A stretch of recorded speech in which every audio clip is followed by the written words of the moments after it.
Hello, everyone. Happy Thursday. Happy Thursday and welcome to Enda's BOOKtique. We are live via Zoom, of course, and today is Thursday, the day that I love to come to my wonderful audience and supporters of the bookstore to say, first of all, thank you all for being there to be parts of our family. We really, really appreciate you supporting us and celebrating us and helping us to be who we need to be and what we need to do. I've got a wonderful, fantastic person that is with me this morning, today, this afternoon, for some of you. And of course, if you are watching us live, we want to say thank you. If you're watching us where it is a podcast that is pre-recorded, thank you for watching us. Make sure you do me a favor, that you like this video, that you comment on this video, that you share this video with other people, that you follow us on YouTube if you are a person that is part of our YouTube family as well. And of course, visit our website at Enda's BOOKtique so you can see all of the wonderful things that we're doing in our community, and of course, the literature that we have curated so that each person that we're connected to as relates to women who write stories, women, stories about women, stories for women. We want to make sure we get you plugged into all of that wonderful information. And of course, if you go to our website and you don't see something there, just reach out to us. You can give us a call. You can also email us. All of our contact information is on the website, and let us know what it is that you would like for us to get to you. And we will do our very best to get it and make sure that it's available for you. Today, I love this wonderful person I get a chance to interview. And I know I say that all the time, but it's all the time. So, and she is a wonderful person who reached out to us. She recently put together a book. And it's titled Daughter of the Other Woman. So of course you can see it in my background, but I also have a copy here. We were talking earlier and I said, I need to go ahead and get live because some of the things that we were discussing, as I always do this with people that I interview, I always, we get started talking, chopping it up. And then I'm like, okay, I need to reserve this conversation so that this can be live. So if you are just kind of connecting to us, come on in here. I'm giving you a chance to come in. I'm going to forward this over to my personal page, but I need you guys to come on in here and join us right now. Call your friends, call your family, let them know we are live on Facebook, because I really love the interconnection of people who are live with us. So let me introduce to you this amazing sister, this amazing woman, this amazing author. And I'd like to call the sisters, our women authors, AUT, capital HER, because we are women who are putting out in a real good way wonderful books for our reading audience. So I'm loving this. Her name is Terrhonda Armstrong-Hillman, and she's a hyphenated sister. So yes, ma'am. But she has this great book, and so let's go ahead and bring you in. You know, I'm a percussionist, but I don't have the drums behind me, so I can make the noise for you. But let's do it. Let's do a clap, clap, clap. We have you in today. First of all, how are you doing? You know, we're 2 weeks behind us with the frigid weather that we experienced here in Texas, because you were in Texas as well as I am. So you survived the frigid weather? Yes, survived quite well, actually. As you know, I told you, we didn't lose any heat, any electricity or water. So I am grateful for that, even though I did feel bad, you know, being okay, knowing that there were others suffering. So, you know, we were blessed to not suffer in that way, but it was quite an adventure, I would say. Right. Yeah, it was really, really tough as well for us. We didn't get any damages, you know, and again, like you said, nothing but just praising God for that, because so many people did. I had people that I know that went through really, really tough times, and my goal was to be there for them. It was cold, so I'm not gonna say it was easy for us. It was still very cold. I'm a parent, so I had a child with me, and I wanted to make sure he was taken care of as well. And I had sisters that went through some tough times as well. So, but so I don't want to say it's behind us. The cold weather is behind us, but the aftermath, people are still dealing with that. You know, if you have property where your pipes bursts, you know, we have bills that are getting ready to come up, so we don't know what that's going to all look like, right? So, might not have hit your home in a sense of pipe bursting and all those types of things, but we don't know what the bill is going to look like. So, recently the ERCOT, was it the president was fired, and so okay, so we'll see what that looks like. At the end of the day, We'll see. those of us who are common residents, right? Right. We'll know how that's going to impact us. So continue to keep us in Texas in prayer, as well as now our governor has removed the mandates for wearing masks. So I'm not going to even get to the political side of things. Just pray for us in Texas, and don't dog us out and talk about us because of our leadership. Okay, just understand. Just pray for us. That's all I'm going to say. Just pray for us, because just pray for us. That's all I'm going to say. I'm going to leave it at that, because this interview is not about all of that, but we're in Texas. So I just want to do a quick update. Now, let's talk about you, ma'am. Let's talk about who you are and give a little bit about your background. And then we'll talk about your book. Oh, wow. Where do I start? Well, I'm originally from Kansas City, Kansas. Okay. And at the age of 22, I had a lot of things going on in my life, decided that I'm going to move to Atlanta, Georgia. I had been there only one time and I loved it. I love seeing all of the Black people together, getting along, starting businesses. I had never seen that before in my life. And I went to visit there and I decided I wanted to move there. So I packed up a U-Haul, grabbed my 2-year-old daughter at the time, and we moved to Atlanta, Georgia. I lived there for 20 years.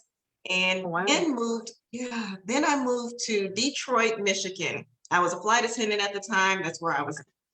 Stayed there 3 years, did not like it at all. It's cold in Detroit. It is very cold. Oh my God, you went from kind of interesting, kind of okay weather to frigid weather for real. So yeah. And the culture, what was the difference between the culture of Atlanta and the culture of Detroit? Of course, when you move from the South, and you go, which Michigan is considered Midwest, but it's a little northern to me. Right. The culture was totally different. People were very standoffish. You didn't speak to people like you do down South, especially in Atlanta. We spoke to everybody we saw on the street and the grocery store. You'd have a whole conversation with somebody in the restroom. In Michigan, in Michigan, I learned that you just stay focused on where you're going. You don't look to the left or the right. You just don't speak because everyone's wondering, what are you up to?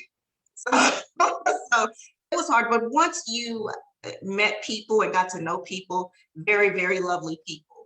But it's just getting past that barrier that's up there. Right. So it was a lot different. Yeah. Yes. And then the weather, of course, was different, right? So yeah. Exactly. So after staying there for 3 years, I moved to Texas. I moved to Arlington at the time. I moved to Arlington, Texas, because my daughter was having a baby and it was my first grandchild. I was like, I gotta be there. And nothing was holding me to Detroit, of course. So I got my son, because by then I had a son, and I said, come on, we're moving. And we moved to Texas so we could be closer to my daughter. And that's where I am now. Fantastic. And so you've been here for how long now in Texas? I've been here for almost 4 years. It'll be 4 years in July. And it's been an awesome experience since. Wonderful. All right. So now let's talk about the book that you put together and what inspired you to write your book. What inspired me to write the book is I had an epiphany one day. I was in the car with my then boyfriend. I was divorced by then, had been in several, I wouldn't say several, but a couple of relationships that were failed, engaged again, that didn't work out. And I was with my then boyfriend in his car, and his cell phone rang. And he answered it. And it was probably a brother or cousin or somebody. And he answered the phone, and I got very, very quiet, which is what you normally do. However, it was different. It was something different about how quiet I was. And I started to think to myself, why am I behaving this way? And I heard a voice loud and clear. And I always say that it was God that said, you are behaving this way because you're the daughter of the other woman. You never learn to be the wife. You only learn to be the mistress. So that's why you're behaving the way that you're behaving. And I said, really? And so I started playing that out. all of my relationships, my past, even relationships with friends, business relationships, everything, it all went back to that. Because my mother was in an affair with a married man from the time I was 11 until I was 18. So I was exposed to that affair. And I didn't know it at the time, but I was picking up all of those qualities of a mistress. Right. I swore off ever being involved with a married man. I said, I know that's wrong. I'm not going to do that. But I did not escape the curse. Yeah. Wow. Interesting. So if you're just joining us, I have Terrhonda, and she is the author of this wonderful book. And I told her when I picked up this book, I took it home. I always like to read and do my homework on it. And so I read the book. I did not put it down until I finished it. I was like, oh my God, and this is her picture. So I read this whole book, finished it out, and talked to my one of my friends about it. I was like, wow, I'm going to interview a lady who wrote an interesting book, because I've never seen a book, and I'm not saying it doesn't exist. So, not at all, but I've never come across a book that actually comes from the perspective of the daughter of the other woman. And, oftentimes you hear women talk about being the other woman in the relationship and how traumatic it is, how difficult it can be, even towards having these expectations of him leaving his wife to come to be with her, and then it never happens. Or in the case where you talk about, and we're not going to talk the full book because I need you guys, listen, mothers and daughters. Okay, let me start with this.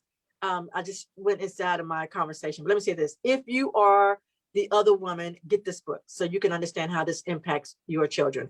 If you are a product of a parent who was the other woman, a mother, get this book so you can read this. Okay, so let me just say that, and I'm going to probably say it again, but it was on my mind. But anyway, I read this book, I shared this with someone, and I was like, wow, this is interesting, because even if you were never the other woman, in a sense where there was another woman, maybe you were, I thought about in church, pastors' wives feeling like they are the other woman when it comes to the pastor and the church, where the church becomes the wife and she's the other woman.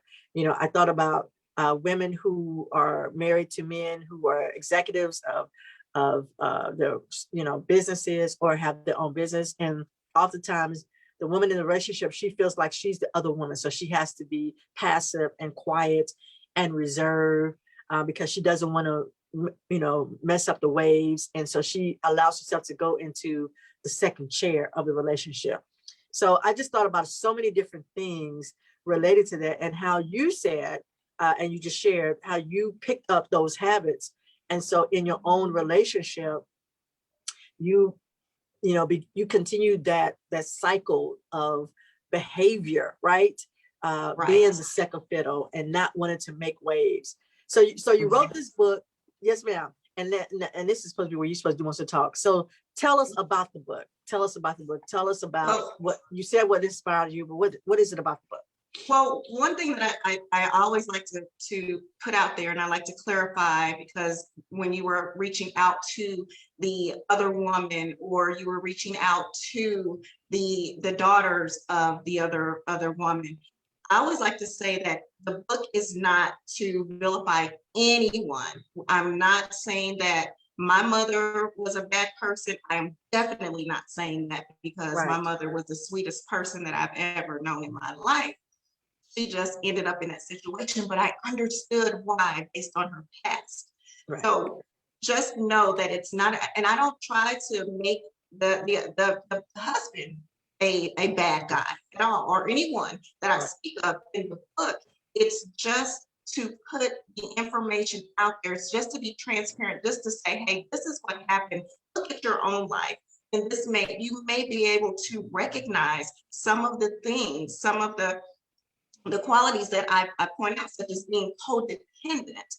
A lot of us suffer from codependency. And that's one thing that I picked up. Also in relationships, and again, it could be friendships, business relationships with a spouse or a boyfriend or a girlfriend even. If you're a man, because I've heard men that they've said, hey, I see the title of your book, but I see myself in that book as well. Right. But just know that it's okay to realize that we all have something, and we have to be able to identify with it and know that it's okay. You can always correct it. You can always turn it around. And we know that a lot of times that God will use something negative in our lives and turn it around and make it our step stool. It'll just take us to the next level. So the book, that's really what it's about. When I had the epiphany, and I said, wow, if this is happening to me, it has to be happening to others. And that's why I began to write it. And again, I've talked to so many people who said this really helped me. This has really helped me because I go through the process of not even knowing that this was my problem. And then once I did realize that this was my issue, then going through trying to develop some way of healing. Right. Interesting, men have talked about, they could see themselves in it. And you know what? I would even say some of us women, that are very out there getting stuff done and find ourselves into situations, we also play that role of placing people in the position of being the other person, whether it's because we're married or because we have our own business and stuff like that. So this is definitely, I would say not just limited to a gender of female. This crosses all types of lines, Again, if you're just joining us, I have Terrhonda, who is the author of Daughter of the Other Woman. It's a great book. If you pick it up, I'm going to tell you, I did not put it down until I finished reading it. I wanted to read it in its completion and its totality. It just piqued my interest. And the one thing that you said, and we talked about it earlier, is you were so careful to make sure that there was no fault or blame on your mom, the gentleman. You just told the story, as is. And you did give background about your mom and, talked about some of the patterns that she experienced and why she possibly moved into the position that she was in, being who she was with for such a long period of time. And then how that relationship impacted her down the road. And again, we're not going to talk about everything about the book. It's a good book, but you need to get the book. It's a great book. But it will help the reader, I would say, understand why we get to where we are and how we can make these decisions. And it's not to justify anything, but it's a really, it's a good book. I'm just going to say that. I would like to point out also is that what I learned about myself is that I would overcompensate, and that's something that a mistress does. They overcompensate to try and do more than what that wife is doing, because most times the husband lets the mistress know where their wives are lacking. So they try to overcompensate. They try to fill the void that person is missing. And so I found myself doing that in relationships. I would try to go above and beyond just to prove I'm here for you. I'm the best thing next to sliced bread, I assure you. But you never can keep up with that. You can't continue that. You fail. And I wanted to make sure that I pointed that out. And also with the relationship that my mom had with the married man, I adored him. In that relationship, he was like a dad to me. Right. And so I do. So just saying that, just to know that I wasn't at any time, I wanted to share that, even that relationship that I had with him. And I appreciated the relationship he had with my mom because I felt that she was safe with him. Right. And when you read the book, you understand where she's coming from when she says that. Yes, because the book gives that timeline and experiences that your mother went through. Now, question, Terrhonda, have you ever spoken to him since the relationship ended with he and your mom? I spoke with him maybe 10 years or so later. Okay. He called me.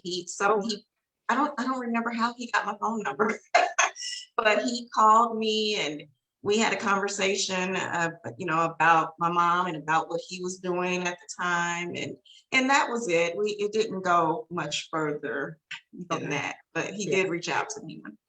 Very, very, very interesting. So again, if you're just joining us, I'm sharing with everyone. Of course, my name is Jean, and I'm the founder and owner of Enda's Boutique. We are doing an amazing interview with this wonderful sister. Her name is Terrhonda. She is the author, and I'm making sure everybody can see us on Facebook. That's why I'm looking down. I want to say hello, Sonia Salazar. I don't know if you know her. Melissa, huh? Yes, I Melissa, know.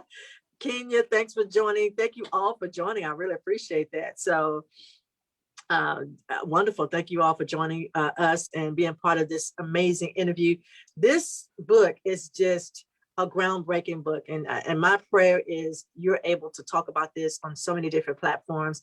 I'm excited to be able to have you on this platform to discuss it because and of course, this is, International Women's Month. We're recognizing women who do amazing things.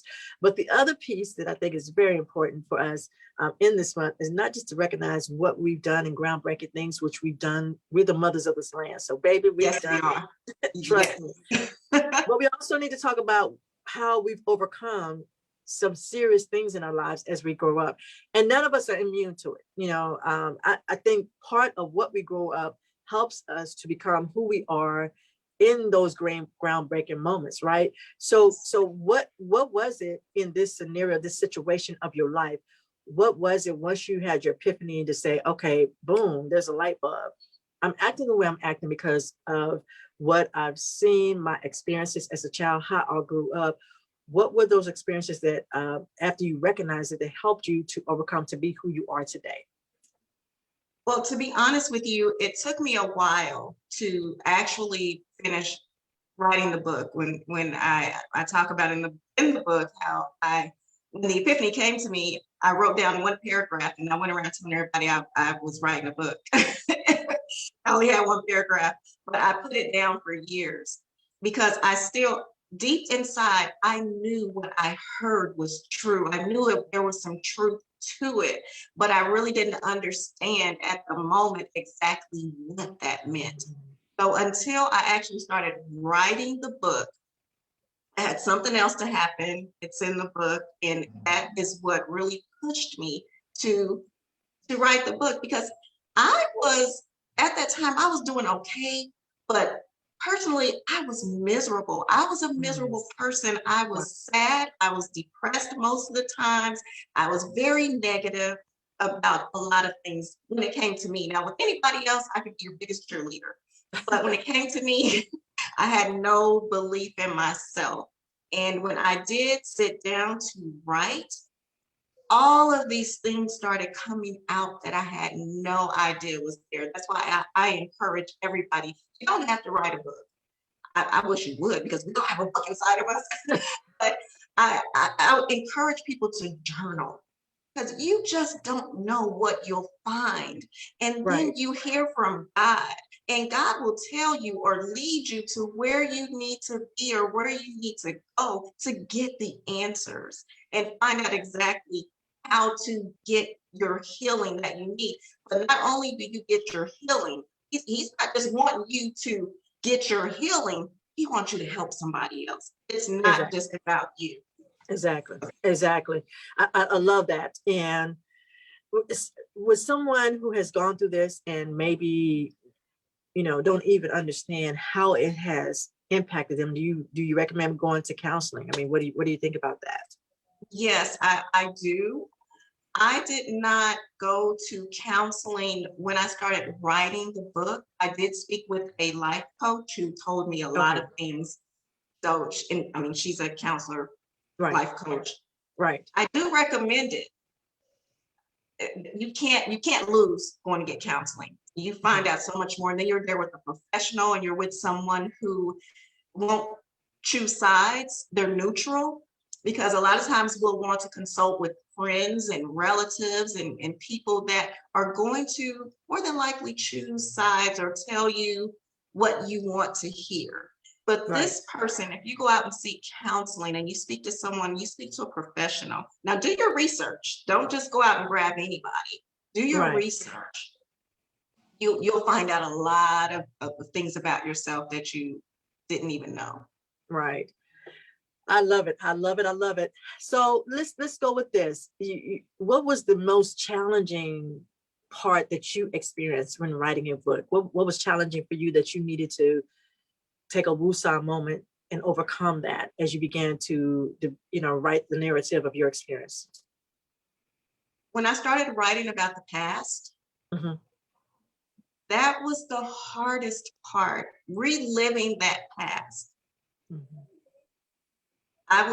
Sometimes I would stop and cry because a lot of times we forget about the things that we've gone through. Right. And some things that I wrote in the book, some experiences that I forgot about. I had to stop and cry because I was so young. And I was thinking, I was just a little girl. How was I supposed to process this? Because at that time, adults didn't really talk to you. Right. They didn't really explain a lot of things to you. They might console you when something detrimental happens, but they really didn't explain or talk to you. You were left to process that information on your own. Right. And when I was going back over my past, I was so saddened because I was so young. But then I said, you know what? It's okay now because I'm an adult now. And now I can meet that little girl where she was as the person that I am now. And I can look at what happened as the adult, the person who's experiencing things now. I can look at it now from different eyes and find a different understanding. Wow. So at first, that was the hardest part, was going back over the past. Right. Absolutely. Thank you all for joining. Those of you who are watching us live, I have Terrhonda with us. And again, if you are watching this video, put some comments, watching us live on Zoom, post your comments. I'm looking at your comments right now. Thank you all for joining us. Make sure you like this video, share this on your page. If you're watching this later on our YouTube channel or on our Facebook page, make sure you like it. Make sure you follow and subscribe to us as well. We have her book, Terrhonda's book, in our store here at Enda's BOOKtique. So you can just go to our website and make sure you support her. And then this is the thing I'm asking people: when you read the book, make sure you provide your comments and your reviews. So that's something that I'm even developing on my end as a bookstore, is to make sure that I post my reviews, because reviews are very, very helpful as relates to letting the author know how they did and the work that they put in, the energy that they put into their craft, into this book, how that impacted their reader. So I love this book. Again, this is a great book, and I have it behind me, of course, but right here. It's titled Daughter of the Other Woman, and it comes from the perspective of Terrhonda when she was a teenager, and her mom was in a relationship with a married man, and how that impacted Terrhonda as a teenager into her adult life. So now my question to you: when you got your epiphany, did you get your epiphany in Atlanta? Did you get it in Detroit? Or did you get it when you moved to the Dallas-Fort Worth Metroplex area? I was in Atlanta. Okay. I was in Atlanta when it happened. Okay. And I wrote that little paragraph, and that was it. And then I picked it back up here in Texas, and that's where I completed it. Okay. So that was, yeah. Fantastic. So now, since you've written this book, you've gone through talking to a life coach, how do you feel now that you've vented, in a sense, and provided this information? How is this improving you as a woman in relationships with other people, and more in particular with a man? Wow, it has changed everything. Okay. I'm a new person. I am the person that God intended for me to be. I have the confidence, the belief in myself. Now, do I sometimes, fall off and go through my spells of maybe I'm not going to do the things that I have set forth to do? Sometimes I go back and forth, but it's only temporary because I know who I am and whose I am. So it made me be able to know and realize that I can do all things. I can do anything that I put my mind to. And in relationships, I can be myself. I don't have to overcompensate. I don't have to pretend to be anybody else but who I am. I learned to love myself, and in loving myself, somebody else can love me. So after I finished the book, I ended up meeting someone that I, just fell in love with, and he fell in love with me too. And so That's what's up. I've made so many great relationships, new friends. It's like I'm attracting what I am. Now, in the past, I attracted who I was too, but I wasn't the greatest person. And not everybody, but a lot of people that I brought into my life they weren't good for me. And I wasn't good for them. We'll put that out there. But now I feel like I am the best. I mean, I still have a long ways to go. I still know that God's going to take me so much further, but I am so energized and so excited about life. And I try to do so many projects all at the same time, because I was like, look, I will be 50 years old this year. And I feel like I need to do some catching up.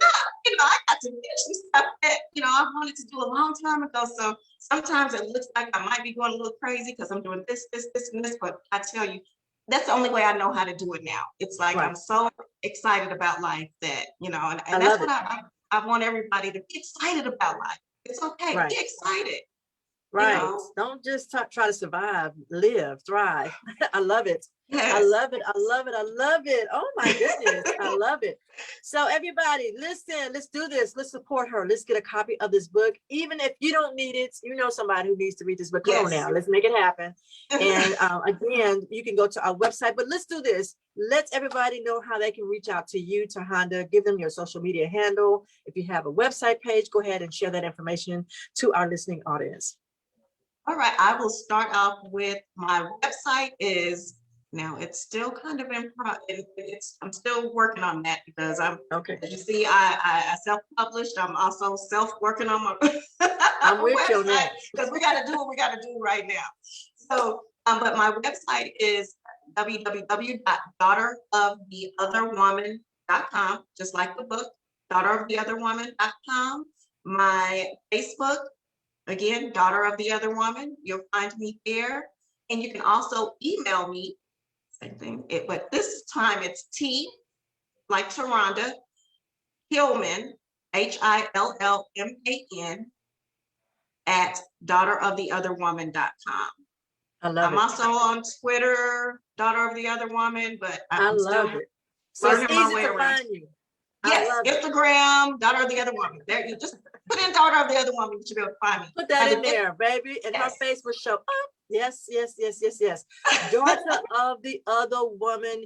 This is a book you need to have in your collections. To all of my readers, this is an amazing book. And again, maybe you don't need it. Okay, maybe somebody else does. So if you don't want to read it, and you say, I don't need to be that, I'm the wife, I'm not the XYZ. But I'm going to say this: if you are a wife and your husband had other women, okay, this is a good book to read, because sometimes we vilify the other women, we vilify their children, and we really don't know how decisions are made that impact so many different people. And again, married for 20 years, so therefore I am not the one to try to tell a wife how to handle a situation.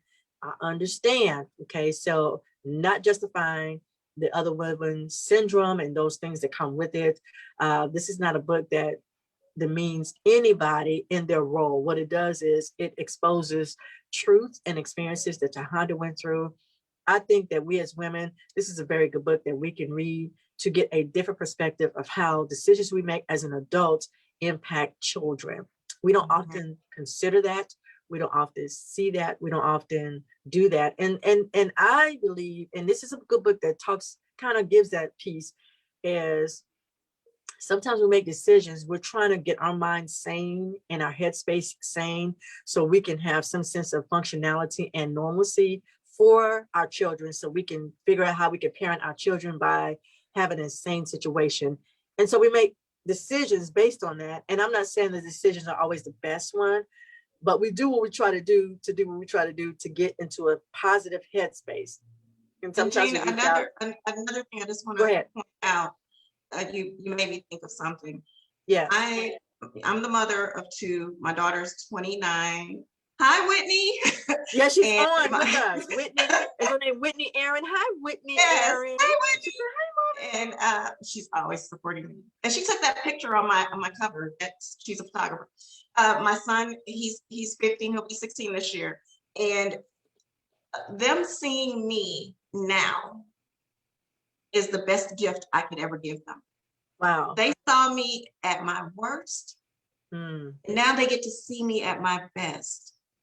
And I just want people to know, mothers to know, be the best person you can be for you, and it will reflect on your children.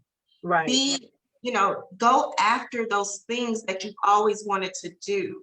You might think well, I can't do that because of the kids. No, you need to do it because of the kids, because Wow. they're watching. They are watching.